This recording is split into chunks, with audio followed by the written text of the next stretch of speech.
Hey Booth, so this is going to be a somewhat unorganized video. I didn't write down all the things I want to show you, so I might pop around and show you different things. So the very first day that I get into TinkerCAD with students, the first thing I always do is I tell them to rename their file right away, just so that they just get in that habit. So my file naming, I was always, okay, you put your initials, you're going to put whatever hour you're in, and then what is this? And so you might name this first day files or whatever. So it's the first thing I stress with them. And then I always continue to stress and use that same file naming for all their projects all quarter long. The second thing I do is I have them come down to settings. And so this is typically being done together where I'm demonstrating up at the board. I come to settings and theirs is going to default to metric and millimeters. Or no, that's a little off. So theirs is going to default differently, but you're going to want to tell them to change the units into imperial so that it's in inches. And I always just tell them, like, students have a better chance of correctly telling me like what 3 inches is versus telling me what 30 millimeters is.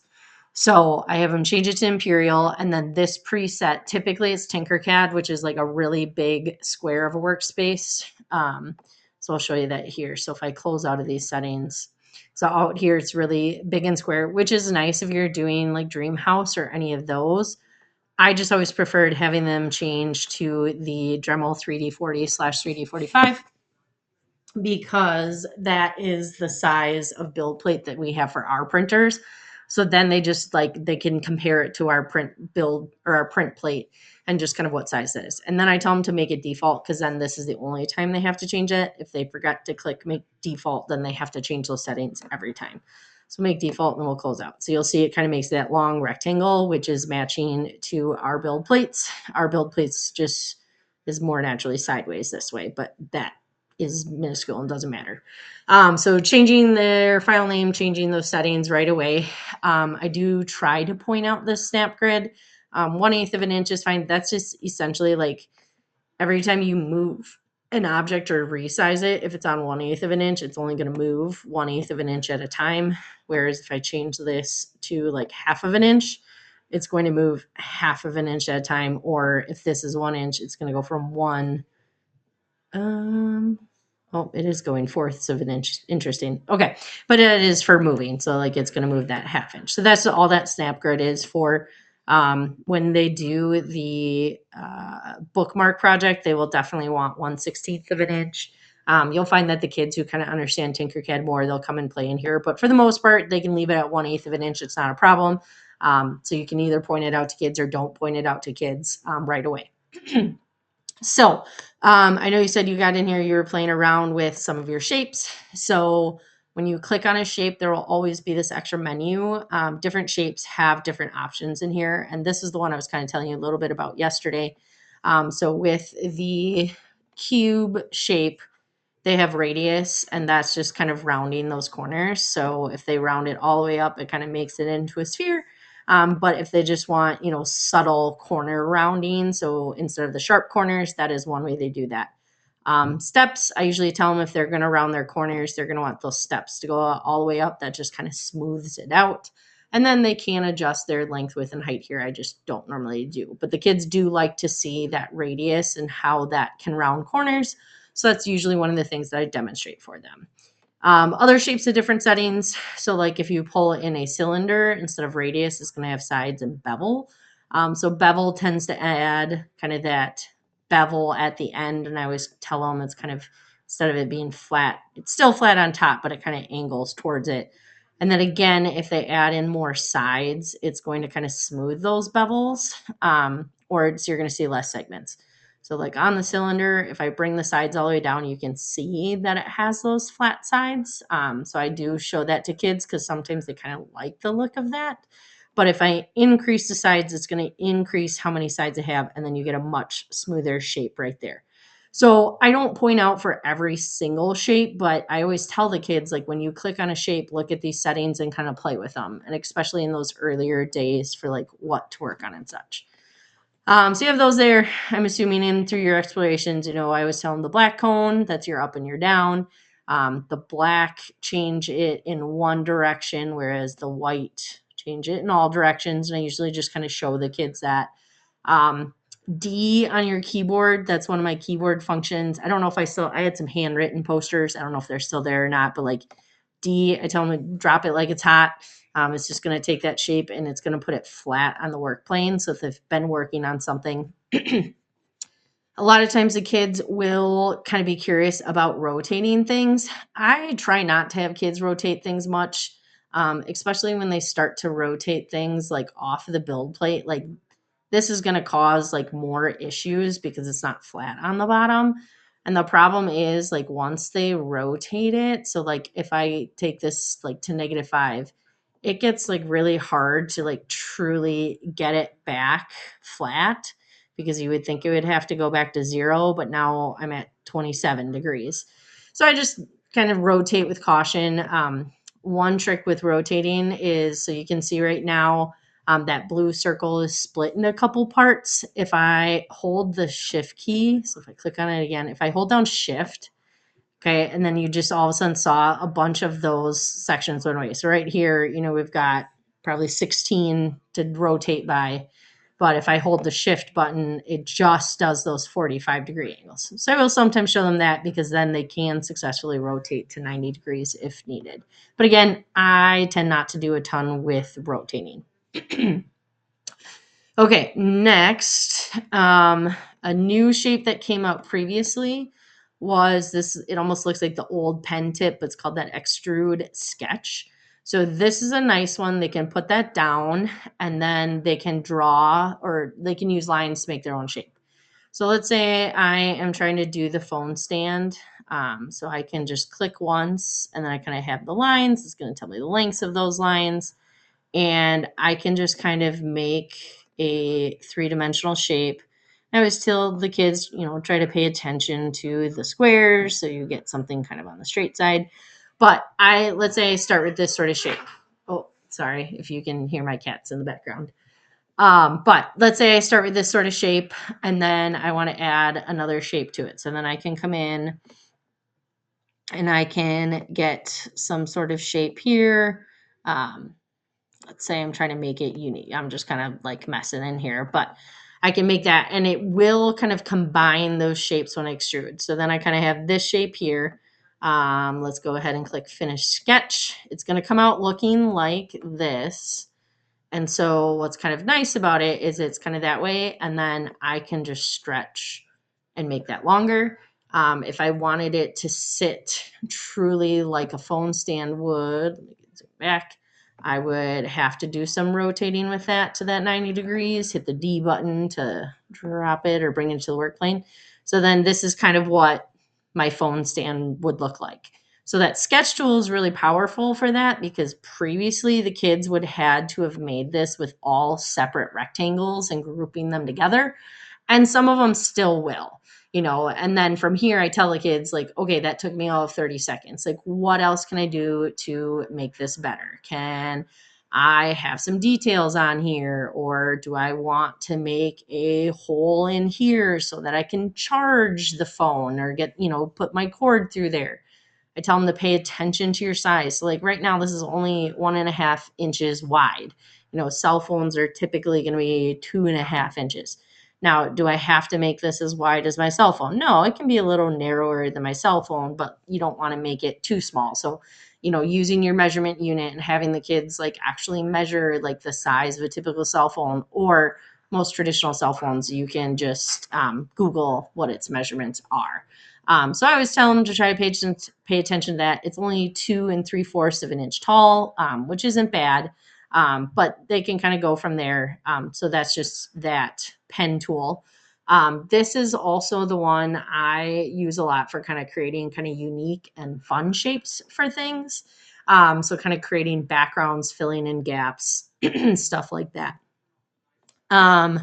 The other tool a lot of kids like to use is the scribble tool. So it's the blue squiggly line. When this one comes out, especially because they have touch screens, they can use their touch screen for this.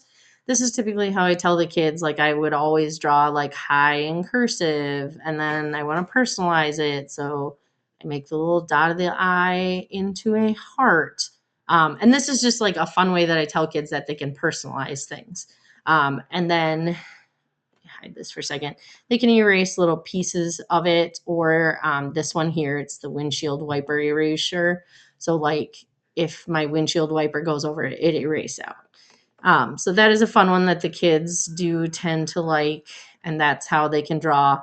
I told kids, so I made the shape of Lake Geneva for I think a bookmark or something. Or actually, I made it in a cookie cutter for Schulte.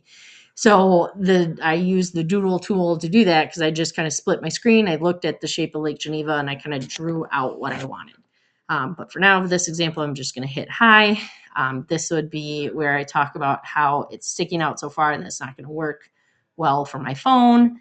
Can I go, oops, click back into it. Can I adjust it? Now, because it's sitting at an angle, it's going to adjust kind of funny. And so this is like troubleshooting with kids.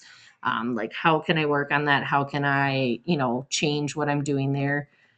I believe if I take this back out, if I use my like work plane and I set it on this, so this little work plane tool here. So if I do that, like now when I adjust, you can see it adjusts straight to the work plane. And that's because that's kind of how that work plane works. This is where changing your snap grid is helpful because instead of having it stick out a lot, I can have it stick out just barely. And I always tell the kids, like, sticking out is sticking out. Like, it doesn't need to be far. You're going to see that in the filament. When you're done with that and you don't want this extra work plane in here, you're going to go ahead and just drag a work plane down. So again, what that does is when you're in your standard mode, excuse me, it's like the up and the down is straight up and down kind of from that plane. But because I put the plane on the angle of this phone stand, that's what's allowing me to edit the height of this up and down in regards to that work plane. Not a lot of kids use that tool. That's kind of higher end. So again, if it's confusing, that's kind of one of the first times I've used it. In fact, because I don't do a lot at angles there, but it is kind of a helpful tool for that. And again, to get out of it, you just drag the other work plane down to the bottom. Other kind of tools in here.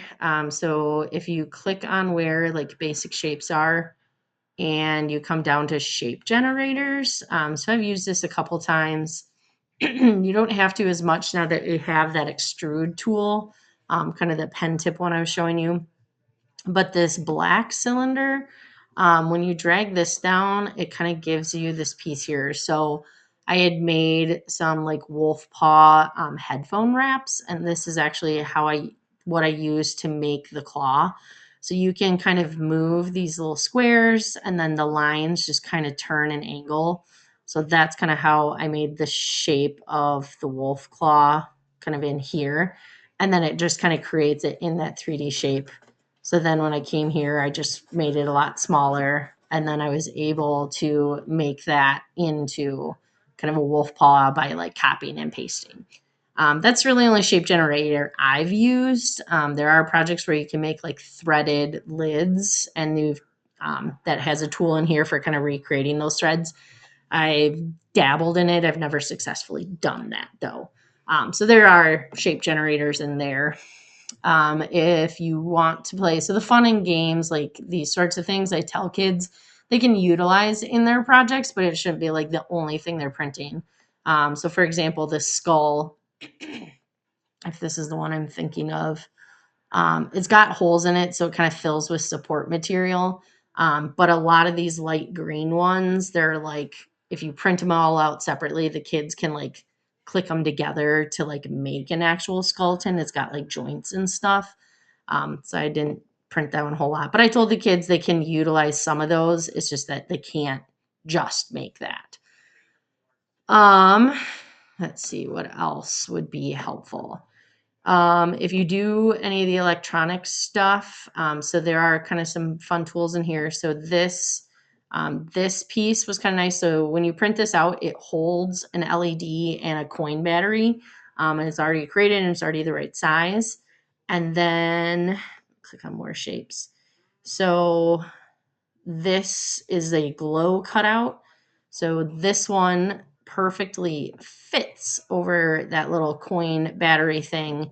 And then if you group this cutout with some sort of shape, so if I go back, here's my basic shapes. If I just bring in a cylinder, like obviously you would do something a little bit fancier, but if I group these two items together, so I'm going to, let's do it this way. Okay.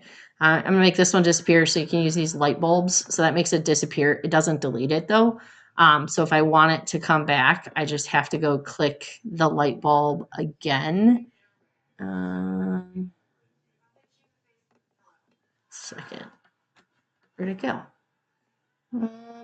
Well, I thought I was just hiding a template. Okay, I'm not going to worry about that too much. I can bring it back out. But if I have this one and then I group it together with this one, so if I do these and I group them, and then I can show you from the bottom because we'll see it's cut out in there. So then the battery piece fits in there. You can put an LED and it creates kind of a glowing piece. So that is, I think I kind of briefly told you about that project idea. I printed a couple, but I never got it done with students. One nice trick that I tell the students in here is you can do the transparent. And when you go into the transparent mode, it's kind of nice because then you can see like what's on the inside and how do the things fit. I typically tell students, you can do that for the plant pot to see like how wide or how thick your walls are. You don't want them to be too thick, but transparent. I'm just realizing I'm at 17 minutes, so I'm going to end this video here. I apologize that it was so long-winded. Please let me know if you have any questions. Again, these videos are not difficult at all for me to make, and I enjoy kind of showing how to work in TinkerCAD and such. So if you have questions, please